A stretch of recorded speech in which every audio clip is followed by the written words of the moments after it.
We are back to the Spirit's book, chapter 8, book 2, chapter 8.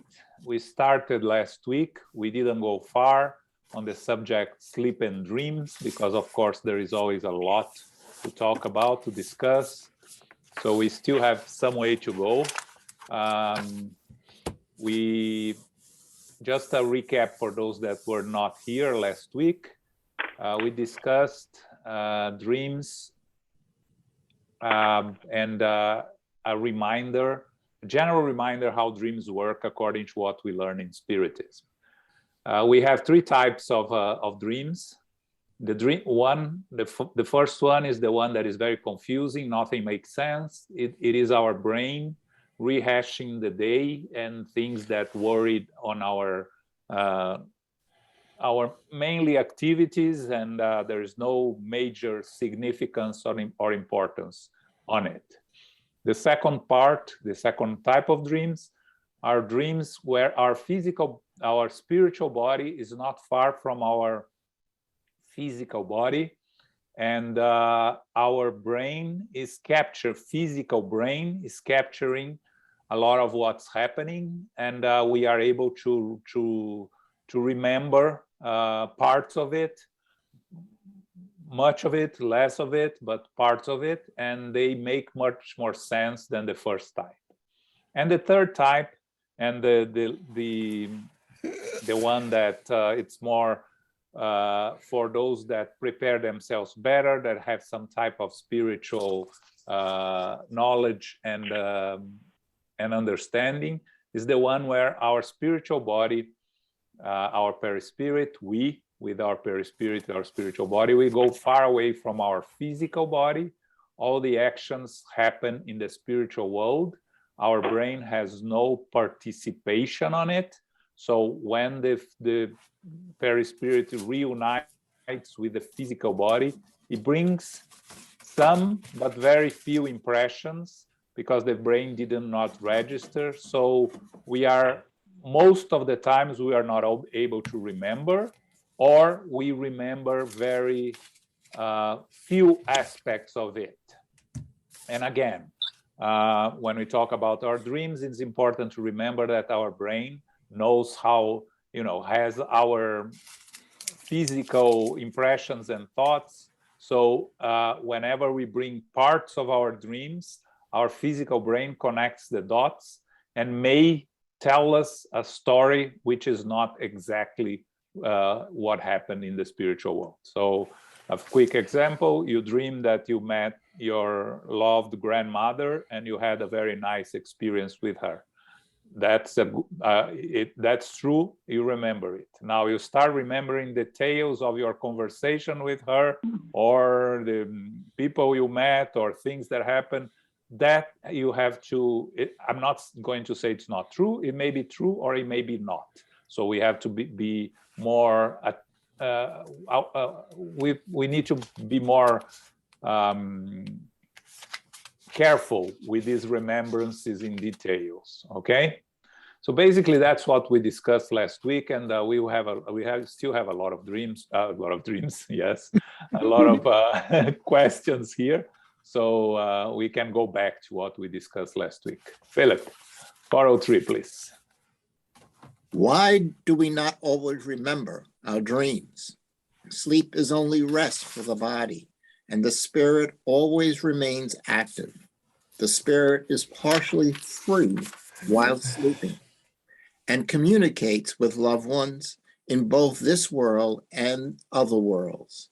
As the body is heavy and material, it is difficult for it to retain possession of the impressions received by the spirit during sleep, because those impressions were not received through the physical organs. Okay, something that I briefly touched, which is the experiences that happen far from our physical body, and that our physical body, our physical brain, does not have the capacity of retain possession of the impressions because it's not really experiencing. We are experiencing the spiritual world with our spiritual body and our spiritual organs. When we, of course, as Luis, that is not here today, reminded us last week, it's one and the same. So the physical brain, the spiritual brain, the spirit, it's all one. But there is a connection between the spiritual brain and the physical brain that is not fully in action when the spirit is in the spiritual world experiencing life in the spiritual world. That's why it doesn't bring all the impressions. Also, some of the things that we experience in the spiritual world are not relevant or are not helpful for us to remember in our physical world. I gave the example of the book Between Heaven and Earth by the spirit André Luiz, when the mother that lost her sons, her young son, goes to the spiritual world, meets with him in the spiritual colony for children that he's recovering and will spend his time. She has a very pleasant and beautiful experience with him. She's fully happy. And then she has to go back to her physical life, which is a difficult life. She has 3 or 4 more kids, and she lives, she's not rich at all. On the contrary, she struggles. So she has to go back. And André Luiz asks the mentor if she's going to remember, and the mentor tells him no, because if she fully remembers, she won't want to wake up. She will want to stay in the spiritual world and not return, and she has to live her life and take care of the other kids. So she will remember only that she dreamed with her son. She will feel happy that she dreamt, but she won't remember the details. Okay? Mm-hmm. Mm-hmm. That's basically the idea here. Okay? Questions here? A question I have. Sure, Paco.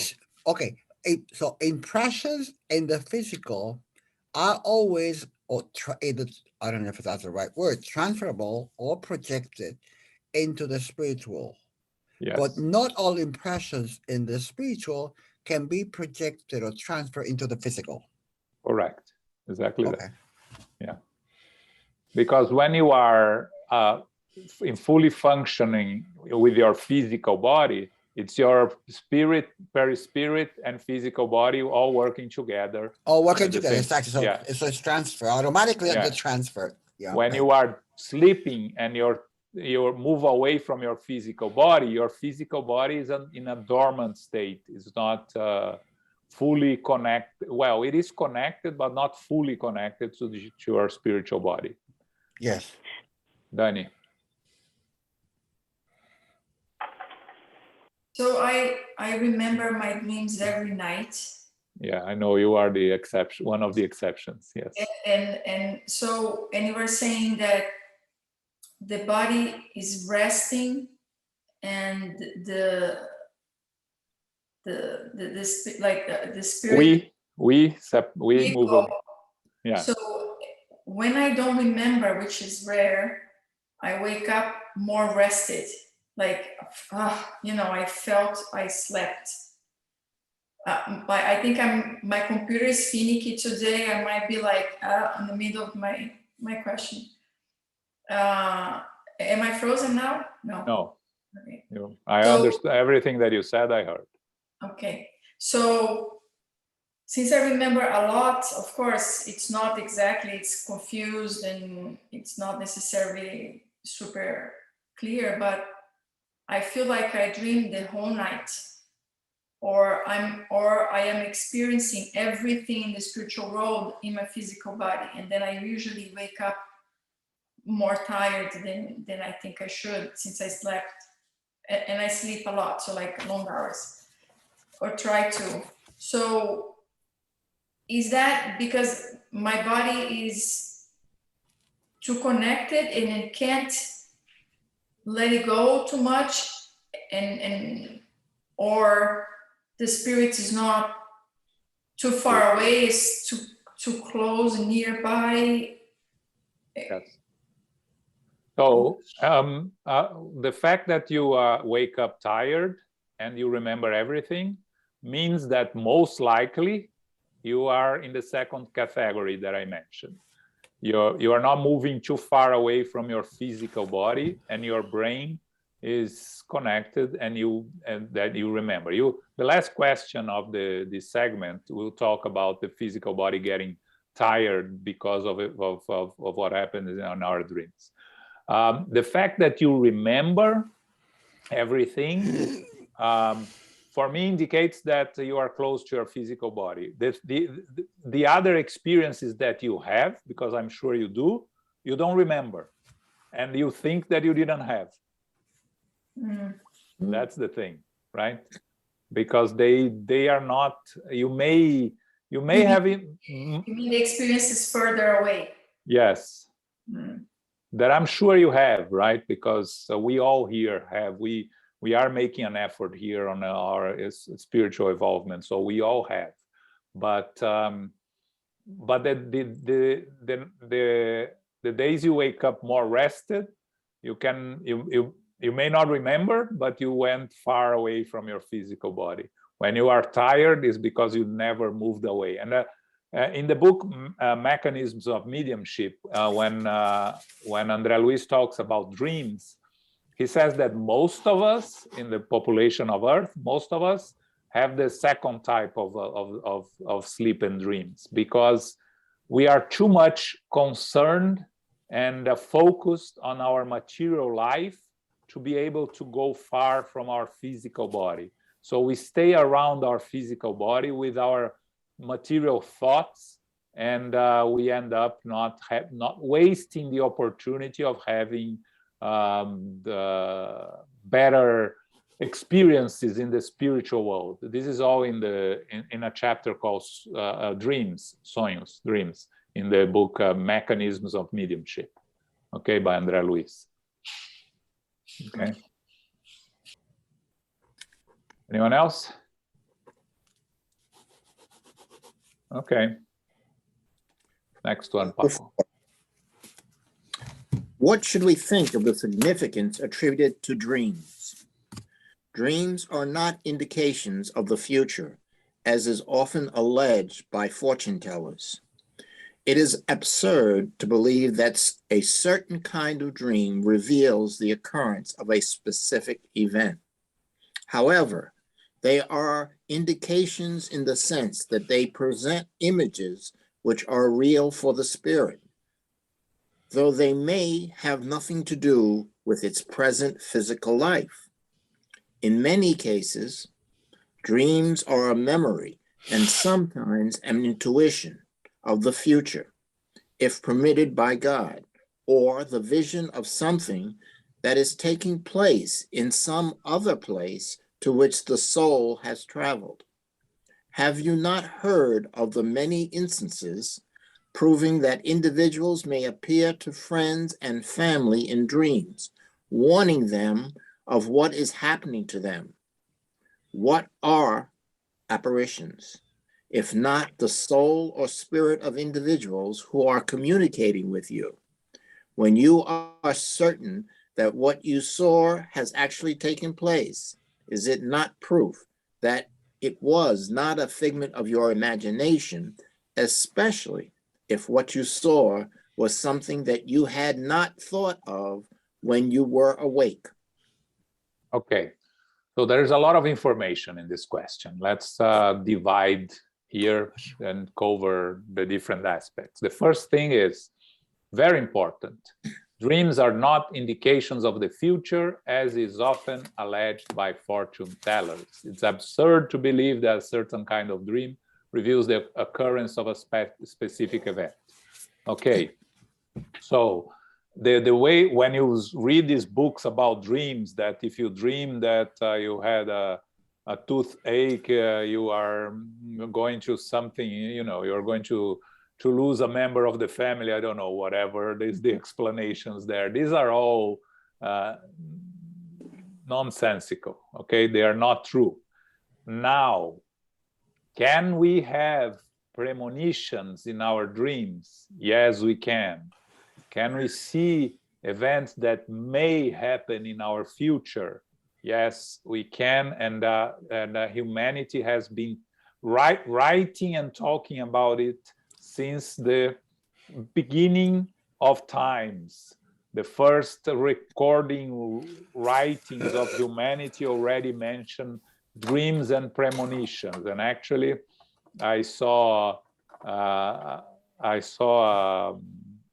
poll that says that people believe in what they dream much more than they believe on what they may think when they are awake. So they have the tendency to believe in premonitions. But it may be an intuition, yes. You may experience something that, again, when we come before a reincarnation, sometimes we participate in our reincarnation planning, right? That word that Julio hates. But, and we can go back to the spiritual world, revisit our plan, and see what we have planned for ourselves and what may happen if we continue on the right path. So this is an intuition, seeing of the future, possibility. But let's not, fully believe in what we are receiving, because as they say here, it may be a memory, it may be figment of our imagination. We cannot guarantee what's going on when we are dreaming. So let's be careful not to draw conclusions from our dreams, definite conclusions from our dreams. Let's use them. Yes, they are a good source of intuition, absolutely. We read in the books of André Luiz. I remember one of the books when André Luiz saw a beautiful painting, and then he said to the mentor that, he remembered that painting that he saw in the museum, and that said that the artist copied that from the museum, and the mentor said, no, it's the other way around.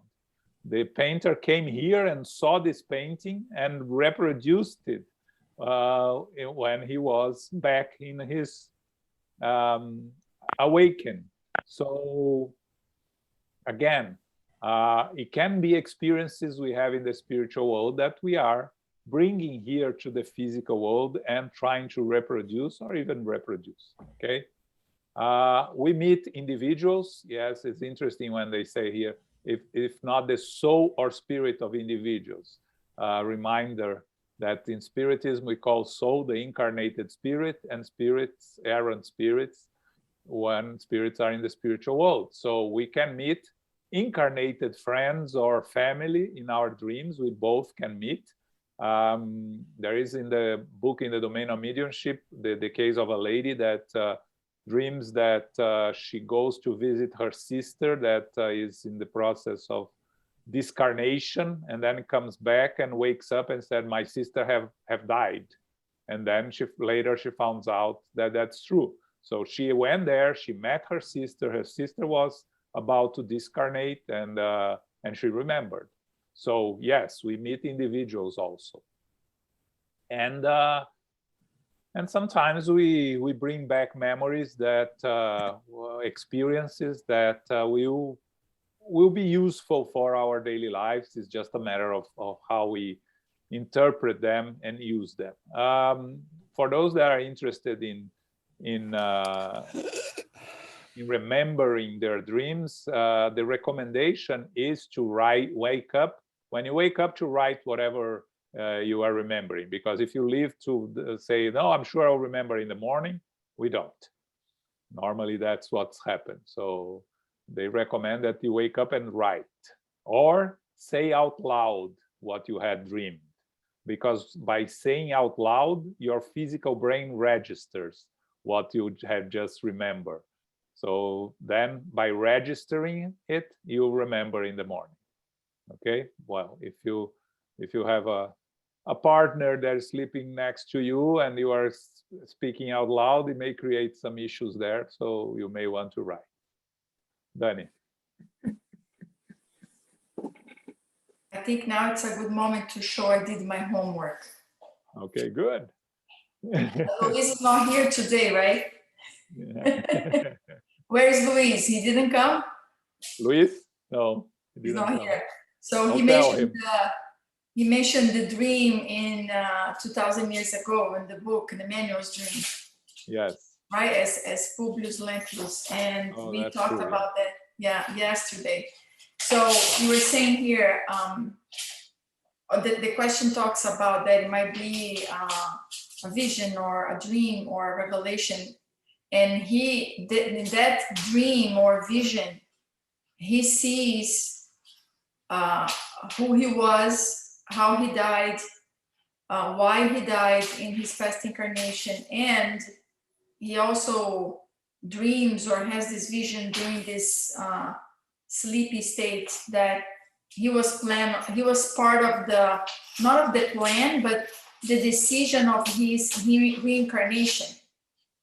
It was a tribunal, and he would watch the higher spirits talking about him and telling him how he was going to come and why, and he would have wealth and power. So he participated, maybe not in the planning, but in the revelation of his new reincarnation in that vision / dream.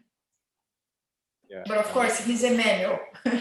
His first chapter, well, at that time he was Publius Lentulus, right? Yeah.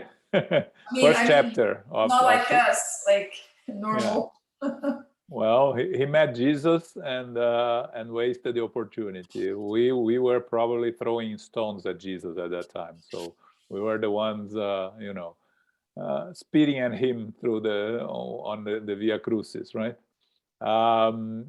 It's first chapter of the book, right? And he was his grandfather on the previous incarnation, right or no? Great grandfather. Great grandfather, yeah. And he was a conspirator. He was part of a conspiracy, and he persecuted a lot of people, his enemies. And in the end, the conspiracy was revealed, and he was killed because he was a traitor. And he saw the way he died, strangled and everything. So, but not only that, but he saw the tribunal deciding his new reincarnation, and the moment that I think when he was conceived and like got into the womb during the pregnancy, like that he called a vortex, like sensation. So that's what we understood. So up to that point, when he transitions from the spiritual world to a physical body. All right. Yes, I hope you caught the attention of some here that will read or reread the first chapter of 2000 years ago, and maybe join Danny to study the book together in the book clubs that we have on Wednesdays, right? We had a new member yesterday, so. Oh, nice. We're coming. Okay. I know that Luisa and Anata are with you studying. Right? Yeah. We're growing now, João. You're growing. Yeah, that's the idea. Yes, absolutely. It's fun. Yes. Yeah. The more people you have, the slower you move with the book. Yeah. You see? Yes. More people talking. Yeah. Exactly. Okay. Anyone else? Okay. Next one, Philip. 405. We often see things in dreams that appear to be premonitions, but they do not come to fruition. What is the reason for this? The spirit may experience these things while the body does not. The spirit sees what it wishes to see because it goes out looking for it. During sleep, the spirit is always more or less under the influence of matter. Consequently, it is never completely free from human ideas, and the objects of its waking thoughts may conjure up what it desires or fears, producing an effect of the imagination. When the mind is preoccupied with an idea, it is very quick to connect everything it sees to that idea. That's very interesting, right? So let's give it a silly example here. You are obsessed with winning the lotto, right? That's all you think about. You are sure that you have to win the lotto to solve all the problems in your life. And that occupies a lot of your time during the day when you think about when you have the opportunity. And then you go there and you sleep and you dream that you won the lotto and you are all happy. And you wake up and you said, now I'm going to win the lotto. And it doesn't happen. And that's what the spirits are telling here. If we are one, the spirit takes to the spiritual world what the physical body is experiencing. So the ideas that we have when we are awake, the spirit doesn't leave behind. We do not leave behind when we go back to the spiritual world during the night. We take with us. So if we are obsessing with some ideas, and I give a silly example because it was easy for us to understand, we will carry to the spiritual world, and maybe we will force, in a sense, a dream with that happening, what we want to happen, or something that we are very afraid of happening, and we see it ends up happening in our dreams because it occupies our mind too much. Okay. Make sense?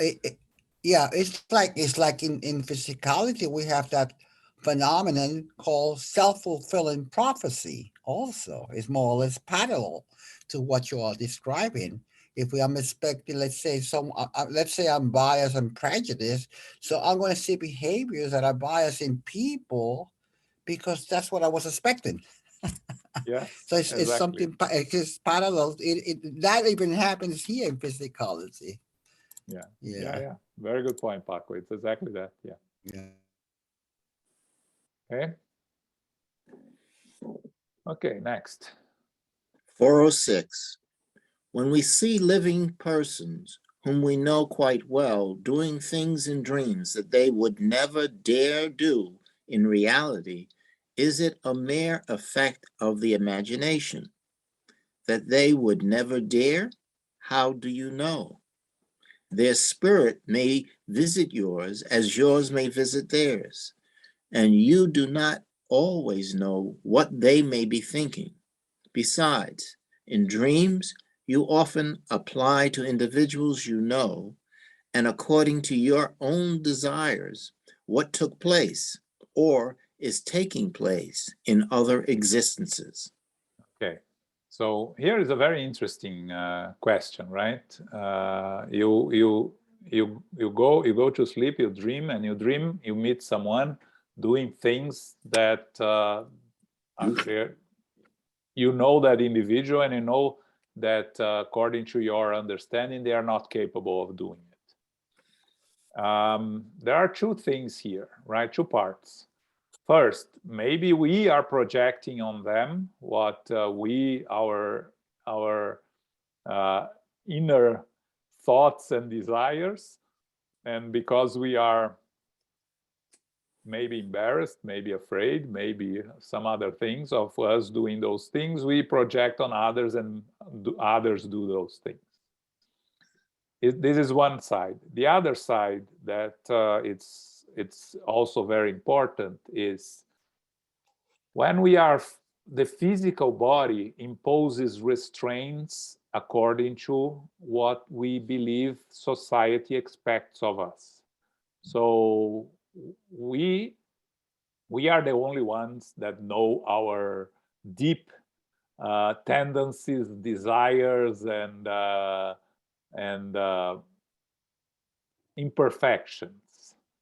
When the physical body and society constrains our actions, so we control ourselves because either we are afraid of being judged by society, or because we know that this is not the right way and we are trying to fight against those imperfections. When we are free from our physical body and free from the impositions of society, and we end up in the spiritual world surrounded according to our vibrations, by spirits that vibrate at the same level, we may see spirits doing things that they wouldn't do when they are alive, and we may end up doing things we wouldn't do not alive when we are awake, and we may end up doing things that we may not do when we are awake. Okay, this is what they are explaining here. I hope I made myself clear. Was it clear? Yes? Yes. Any questions, doubts here? No? Okay. All right, let's move on. 407. Is complete sleep necessary for the emancipation of the spirit? No. The spirit recovers its freedom as soon as the senses become drowsy. It takes advantage of every moment of bodily rest to be free. The second that the body begins to get weary, the spirit detaches from the body. The weaker the bodily state, the freer the spirit. This is why dozing or a mere dulling of the senses often presents the same images as dreaming. You noticed when we are almost sleeping, but we are still not sleeping, we already feel these experiences. We feel like we are dreaming, or we feel like we are having experiences in the spiritual world, right? So the connection between the perispirit and the physical body becomes loose, not when we are fully asleep, but when we are transitioning into the sleep state. So when we are in that part transitioning to a sleep state, we are already experiencing the spiritual world and having interactions with the spiritual world. When we are sick and we are struggling with our health and we are weak, it is very possible that we experience this sort of dreams or even hallucinatory stages because of our diseases, and a weakness of our physical body. So that's another state when they say here, the weaker the bodily state, the freer the spirit. The weaker the bodily state applies not only when we are going to sleep, but also when we are sick. Renata. So when you experience sleeping paralysis, desdobramento, I don't know how to say that in English. Oh, desdobramento is, Elmo, help me here. The word escaped now. I'll remember it. Okay, I call it sleeping paralysis because that's how I was explained in English, because the way I explaining whatever in English, that's how somebody came up and said, oh, that's like sleeping paralysis because you can't really move your body. But is that kind of, you are in between, you're like, because whenever I experience that, I notice that it's either when I'm about to fall asleep or I just fall asleep, or if I woke up in the middle of the night and I'm trying to go back to sleep again and it happens. And I'm usually extremely tired when it happens. I don't know if it's because from what you discuss here, to me, it feels like when that's happening, I am close to my body because I don't let my spirit go very far. It's a little scary to me. And I can see, I can see my surroundings very well. Yeah, yes, but it's not called desdobramento. Desdobramento is something else. Out of the body experience? Yes, out of the body experience, yeah. Is this part of sleeping? I don't know. Is this something totally different? It is what we just described here, Renata. Is when you are going to the sleep state, but you are still not sleeping. So you are not in fully control of your physical body because you're detaching from it in a sense. Mm-hmm. but you are not fully asleep. So you are in this not here nor there state.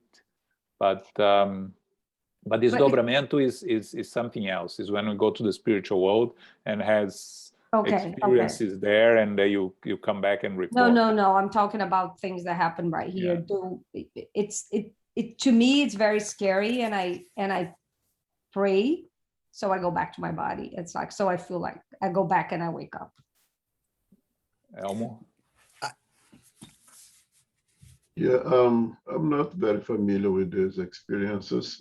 So it's like you try to return to the body and you can't, something blocking you?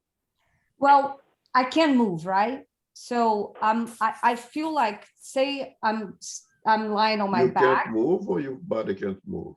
No, my body cannot move. I try to move my body and I cannot move my body. Yes, and it does, to me, it's not a very pleasure experience. Like, there's always something a little dark about it. That's how it feels to me. So I panic and I pray, and at the moment I pray, it's automatic. It's like, boom, I get back, and then I don't want to fall asleep again.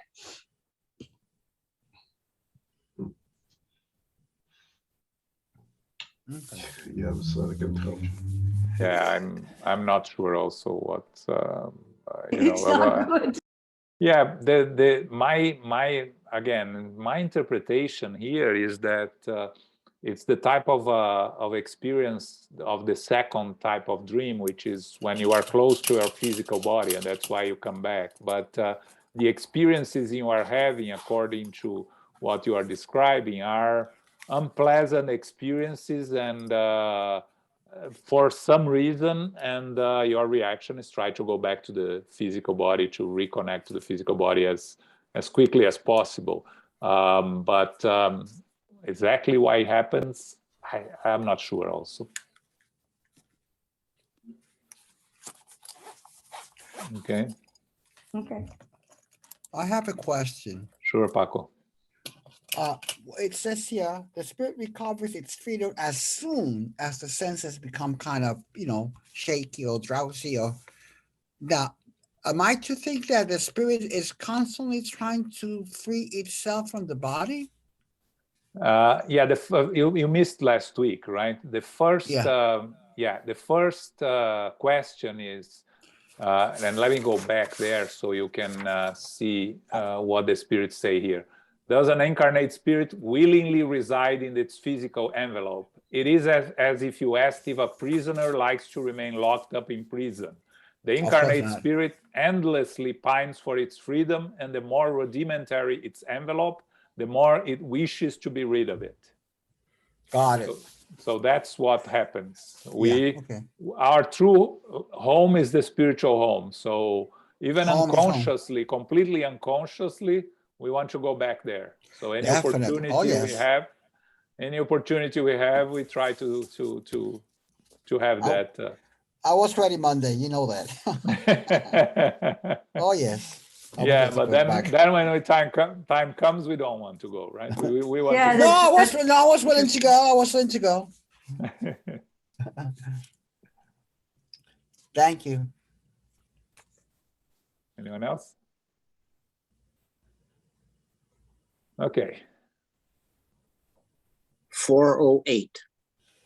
We sometimes seem to distinctly hear words that have no connection with what we are thinking. What is the cause of this? Yes, you often hear words and even whole sentences, especially when your senses begin to grow drowsy. It is sometimes the faint echo of a spirit who wants to communicate with you. Read the next one. 409. When not yet half asleep and with your eyes closed, we often see distinct images and highly detailed figures. Is this a product of our imagination or an actual effect of vision? The body being numb, the spirit tries to break free from its shackles. It is transported and seized, and if the sleep were deeper, the vision would be a dream. Okay, so I asked Philip to read both, because they're more or less the same situation, right? We hear words and even whole sentences. Of course, when we are in the spiritual world, we are surrounded by spirits. We are experiencing interactions with the spirits. And if one of those spirits want to communicate with us for any reason, good or bad, we may hear what they have to say. We have, when we are in the state, half here, half there, we can hear these voices and sentences, and then we, instead of falling asleep, we wake up and we kind of recover our senses and we remember these sentences. And we think, wow, someone was talking to me, saying something, this and that. And with the vision is the same thing. We are trying to break free from the physical body, and we are going to see things of the spiritual world. So we are seeing things of the spiritual world, still in a confusing state of mind, because we are not here nor there. So it's a product of the experience we're going through in this drowsy, as they call here, drowsy state, in the middle state between awake and asleep, fully asleep. Okay. And this could happen in meditation too, I assume. Yes. Yes. If you enter into a meditative state, and you enter into this state that you are half here, half there, right? In that elevated state, you are more disconnected from your physical body, and you may be experiencing things of the spiritual world. Yes. You can imagine those monks in Tibet. They have full experiences in the spiritual world in a state of meditation, not in sleeping, right? When they enter into the so-called nirvana or the other states that they enter into. Yeah.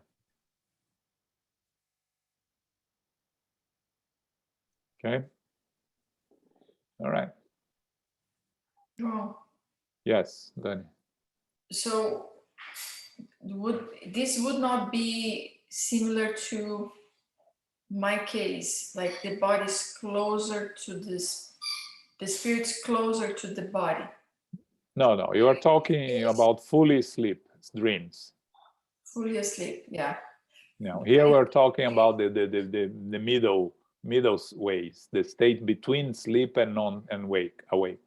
And you are falling asleep, but you haven't fully fallen asleep. So that would be the example of Renata's, or no? Yes. It's like the transition, like getting out of the body, and you are already aware of the experiences of that transition. Yes. And in the case of the meditation, you said it's the same, because it's not, and then it would not be a transition, because the meditative state would suppose it's not a transition, but it's the feeling is more or less, the state is more or less the same, right? Because you are weakening the links to your physical body through the elevation of the mind and to the meditative state, right? So that's similar of what happens here, what we were discussing here. So the purpose is not to be in a transition, because during meditation you don't want to be asleep. Yes. But is the sort of the same kind of experience, like yeah. you are already experiencing the spiritual world. Exactly, it's a similar experience, yes, but different state, because you are not falling asleep. You are in a it's not a trance, sorry. You are in an elevated state of mind. I don't know if would this be the more the example of the vision / dream that Emmanuel had? because he book? was aware, he was dreaming, he was aware, he didn't, from his description, it didn't seem he woke up with that information. He was feeling through.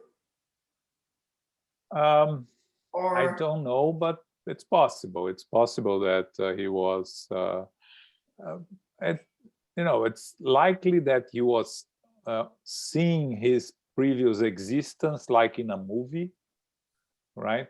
He was watching his own experience, and in a state of light sleep or this drowsy state, so he would be able to remember everything. okay. Okay. 410. Yep. Sometimes, when asleep or half asleep, we have ideas that seem to be excellent, but despite every effort we make to recall them, these ideas are wiped from our memory upon waking. From where do these ideas originate? They are the consequence of the freedom of the spirit, who frees itself from the body and enjoys the use of other faculties when free. They are often advice given to you by other spirits. What is the purpose of such ideas and advice, since we forget them anyway? Those ideas often belong to the spirit world rather than the physical world. However, though the body may forget them, the spirit does not, and the idea recurs to it at the right moment when awake as a sudden inspiration. Okay, so here is what we call inspiration, or what we, some ideas that we have or we receive when we are sleeping, and then that's one of the things that they say that we should write when we wake up, because then they may disappear.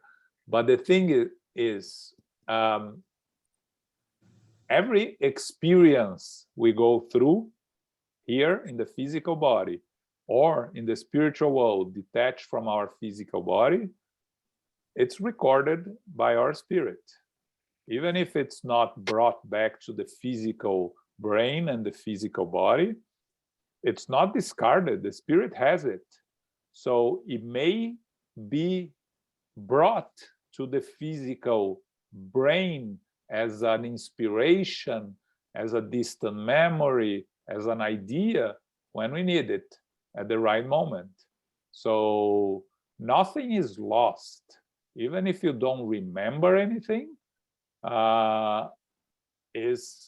if it's important, the experiences are all stored in our eternal spirit and will be brought when needed, if needed.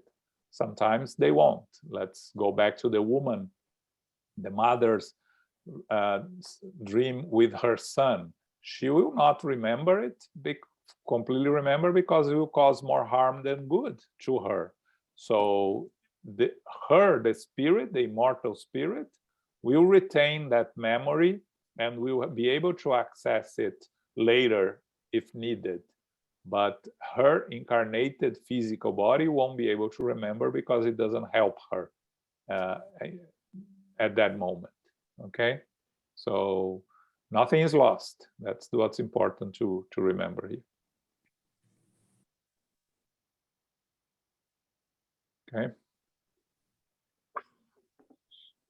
411. Yes. Does the incarnate spirit, when it is free from matter and acting as a spirit, know the time of its death? It often has an intuition of it. It sometimes has a very clear vision of it that allows the intuition to be retained upon awakening. This is what gives some the ability to foresee the time of their death with perfect accuracy. Okay, so for those that missed the wonderful lectures last Saturday about Lincoln, the man, and mediumship, which was very, very interesting. He mentioned a dream that Lincoln had of seeing his casket, going and seeing a casket, and someone laid down there dead, and he asks, who is that? And they tell him it's the president. He was killed, he was assassinated. So that's an example of someone having an intuition of his own death that came to happen, right? Again, remember that when we come here to the physical world, on our reincarnation blueprint, the more or less the time and circumstances of our death are there, right? So we are supposed to go back to the spiritual world between, I don't know, 70 and 80 years old, and we are supposed to die a violent death. It's there. So we may experience in our dream seeing an accident or something else of us, so a kind of a premonition of what's going to happen to us. Does it necessarily have to happen? No, because it depends on the free will and other things, but it can happen as a premonition, like it happened with Abraham Lincoln, and it can come to fruition, come to be realized. So it is possible that we can see the circumstances and the moment of our death. That it's not full guarantee that it's going to happen. Yes, Paco. Yeah, I'd like to add that, in his famous speech, Martin Luther King said, I may not see the mountaintop. He said it. I may not see it. Yes. So it's cool. The fact that he was killed in a violent manner tells us something about his past previous incarnation, one of his previous incarnations, probably, right? Okay, you became mute again, Paco. You are mute there. I don't know if you're still speaking. No, I was saying that he knew. Yeah. Martin Luther King knew. Yeah. Okay. Yeah. All right, last one. And that's the one that Daniela asked, and I said it was the last question of the item. 412. Do spirit activities when the body is sleeping or resting fatigue the body? Yes, because the spirit is attached to the body like a balloon tied to a post. As the post is shaken by the movements of the balloon, the activity of the spirit reacts upon the body and may cause it to feel tired.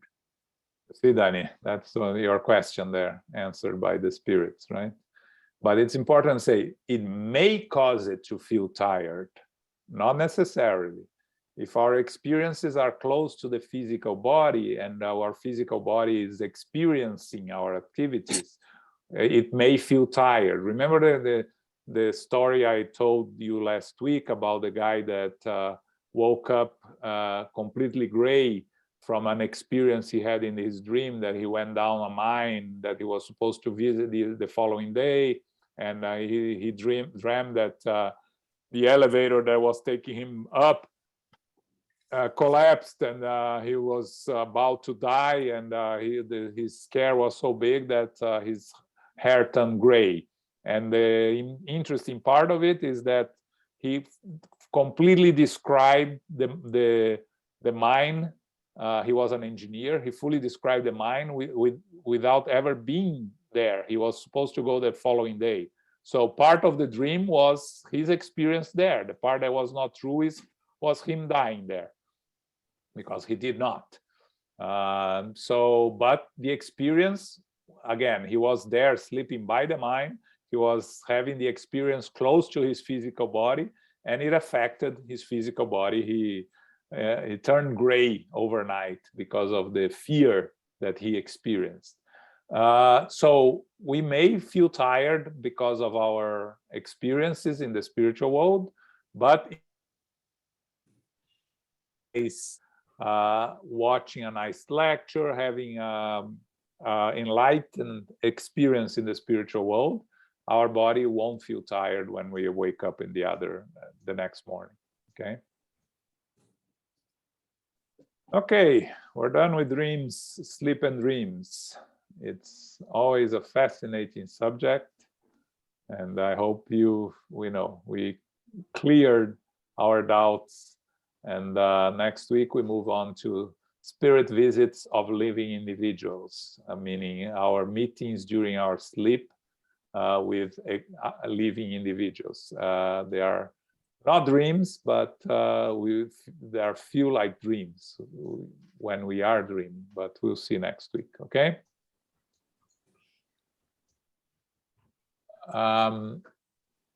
So I mentioned the beautiful lecture we had last week. If you haven't watched it, I highly recommend that you go to our YouTube page and watch it, because it's really worth it. Now, this Saturday, we have, for those that like philosophy, we have a lecture by Humberto Schubert, who is Sueli Caldas Schubert's grandson. He's going to talk about freedom of conscience. And the topic is, what is the difference between religiosity and spirituality? And what to think about the growing number of non-religious people who nevertheless hold spiritual beliefs and have a flourishing spiritual life. These questions are deeply related to the process of secularization of modern cultures, a process that involves a new perspective about freedom of conscience, speech, belief, and cult. Religious freedom, to be more concise. In brief considerations about the historical development of the concept of freedom, which is usually reduced to the mere political dimension of it, we'll try to address the implications of such concept to our moral and spiritual life. So it should be very, very interesting. Humberto speaks a good English. He's doing a course in Oxford right now, so his English is good. Sunday, we have the first round table on the Initiation into Spiritism course at 10 a.m. So the 4 speakers of the first 4 classes, Jussara, Glaucio, Bia, and Luis Lima, will be answering questions from the public. It will be a live session of Initiation into Spiritism this Sunday at 10 a.m. through the United States Spiritist Federation YouTube page or Facebook page, okay? We are going to study the Gospel according to Spiritism this Sunday again. We continue with the study. And Dani posted here that 2,000 years ago, they studied chapter 1. And now next week, they're going to study to discuss chapters 2 and 3, okay? If they have time. Otherwise, only chapter 2. Depends on how it goes. And for those watching Jussara's study of Spiritism and Noon, there's still the part 5 of lessons we can learn from the book Nosso Lar on Tuesday, or part 6 actually. Part 5, yes, part 5, yes, part 4 was this Tuesday. Okay, Carol, can you do our final prayer, please? Be glad to. Infinite Creator and Divine Providence, we are grateful to be together this evening for our study of the Spirit's book, Book 2, Chapter 8, regarding sleep and dreams. We may have premonitions in our dreams, or we may possibly be able to connect with other spirits or even souls who are incarnated. We may remember our dreams more easily if we write them down or if we say them out loud to register them. If we don't, we may not remember them at all. Nothing is ever lost, and the experiences in our dreams are stored in our spirit. We are grateful this evening for the assistance of the spiritual benefactors, the good spirits, the helpers, the healers, our guardian angels, our loved ones. We are grateful for their help, their assistance in guiding us, inspiring us to continue on the path, to continue to explore our studies more deeply. We are grateful for what we have received and what we have learned, and we give thanks to our teachers, our mentors, the counselors and guides who are helping us. May we continue throughout the week with our prayers, with our studies, and with our mindfulness, knowing that we are never alone. There is always assistance as we do our part. May we not be hesitant to ask, for there are willing helpers flanking us all the time who will be available to assist. May we receive the love, light, and peace of Christ within us. And may we give thanks for the opportunities that we are receiving this lovely light, love, and healing energy. And as we close now, we humbly ask for safety and protection as we go forth to family, friends, loved ones, and coworkers. May we impart what we can through our discernment, the wisdom that we have learned, the teachings that we have received regarding spiritism. We are grateful, and may we remind ourselves as we go forth to be beacons of light. Go forth now in peace and in gratitude, so be it.